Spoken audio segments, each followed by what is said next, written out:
मित्रांनो, व्हिडिओच्या सुरुवातीलाच एक गोष्ट स्पष्ट करून सांगते की सार्वजनिक बातम्यांमध्ये ज्यात या प्रकरणाची माहिती दिली जाते तेथे त्या मुलीचे फोटो किंवा तिची ओळख स्पष्टपणे दाखवलेली नाही. आणि अशा संवेदनशील प्रकरणांमध्ये, खास करून जेथे मृत्यू, बालशोषण असा विषय येतो, तिथे मीडिया व प्रकाशनांनी पीडित व्यक्तीचे फोटो किंवा ओळख सार्वजनिक करणे मर्यादित केलेले असते. आणि हे व्यक्तिगत गोपनीयता, कायदेशीर मर्यादा आणि नैतिक जबाबदारी यासाठी असते. त्यामुळे जर या केसमध्ये कुठल्या विश्वसनीय वृत्तपत्रात किंवा अधिकृत पोलीस अहवालात फोटो असला तरीही तो सामान्य जनतेसाठी उपलब्ध करणे शक्य नाही. आणि अशा प्रकारचा फोटो शोधणे चुकीचे ठरू शकते. म्हणून मला ओरिजिनल फोटो मिळालेला नाही, फक्त बातमी मिळालेली आहे. आणि हीच बातमी मी तुमच्यापर्यंत आणली आहे याची सर्वांनी नोंद घ्यावी. कारण तुम्हाला वाटेल की फोटो नाही तर ही बातमी खोटी असेल, पण आज नाही. मला तिचा फोटो कुठेही सापडलेला नाही, म्हणून मी तुम्हाला काहींचं दाखवू शकत नाही. तर चला आता बातमीकडे जाऊया. मित्रांनो, काही वेळा जीवन आपल्याला मारत नाही, ते आपल्याला आतून तोडतं. आणि ते तुटलेलं जगाला दिसत नाही. ही गोष्ट आहे माझ्यासारख्या, तुझ्यासारख्या आणि कदाचित आपल्या आसपास जगणाऱ्या त्या मुलीची, जी फक्त 18 वर्षांची होती. दिल्ली विद्यापीठात शिकणारी, स्वप्न असलेली, हसणारी, जगायला तयार असणारी, पण जगानंच तिला जगू दिलं नाही. आज तिच्या मृत्यूला 5 महिने झाले आहे आणि तिचे घर अजूनही शांत आहे. आणि तिची खोली तशीच, अजूनही तशीच उघडी आहे. जणू ती कधीही "मम्मा, मी आले" म्हणत दार उघडेल, पण ती परत येणार नव्हती. मित्रांनो, त्या दिवशी तिची आई तिची खोली साफ करत होती. तिच्या आईने तिचं कपाट उघडलं, पुस्तकं हलवली आणि मग एक जुनी डायरी हाताला लागली. आईने ती डायरी उघडताच पहिलीचं वाक्य आईच्या हृदयात चाकूसारखी शिरली.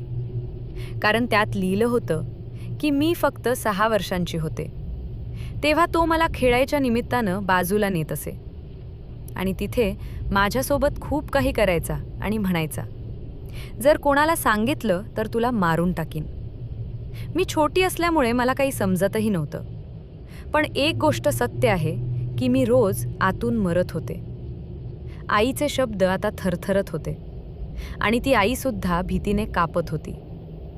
कारण त्या पानांमध्ये 6 वर्षांपासून ते 12 वर्षांपर्यंत तिच्यावर चाललेलं ती घाण, ते शोषण, ते धमक्या आणि त्या शांत किंकाळ्या लिहिल्या होत्या.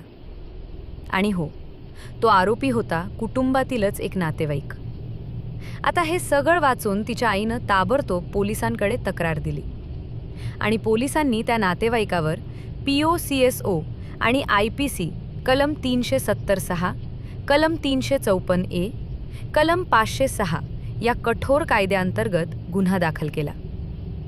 आता तो आरोपी कायद्यापासून पळतोय, पण कायदा त्याच्या मागे लागला आहे. मित्रांनो, ही तिची पहिली लढाई नव्हती. कारण हे प्रकरण त्या दिवशी सुरू झालं नव्हतं जेव्हा तिचं शरीर संजय वनमधून जळलेल्या अवस्थेत सापडलं.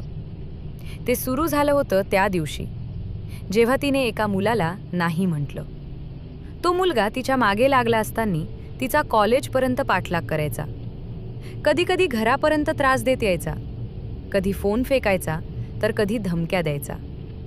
आणि शेवटी घरी येतावेळी रागाच्या भरात त्याने तिचा गळा दाबला, चाकूने वार केले आणि पुरावा नष्ट करण्यासाठी तिच्या शरीराला आग लावली.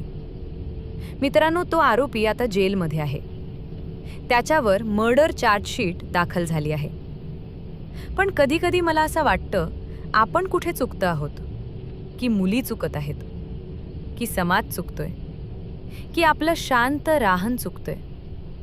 कारण एका मुलीला एकाच आयुष्यात बालशोषण, मानसिक त्रास, स्टॉकिंग आणि शेवटी हत्या हे सगळं सहन करावं लागलं. आणि तिचा गुन्हा काय होता? ती तर जगू इच्छित होती. डायरीमध्ये शेवटच्या पानावर तिने लिहिलं होतं की माझं मौन माझी शिक्षा बनलं.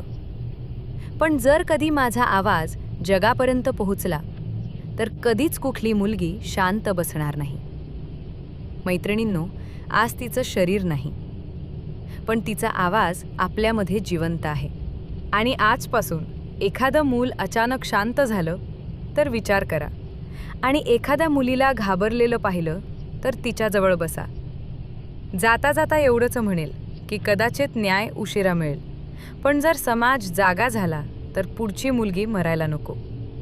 आणि ही गोष्ट इथेच संपत नाही, कारण ही सुरुवात आहे बोलण्याची, लढण्याची आणि सक्षम मुलींच्या पिढी तयार करण्याची, तिच्यासाठी आणि तिच्यासारख्या हजारांसाठी. कारण ती गेली असली तरी तिची कथा आता एक क्रांती बनलेली आहे.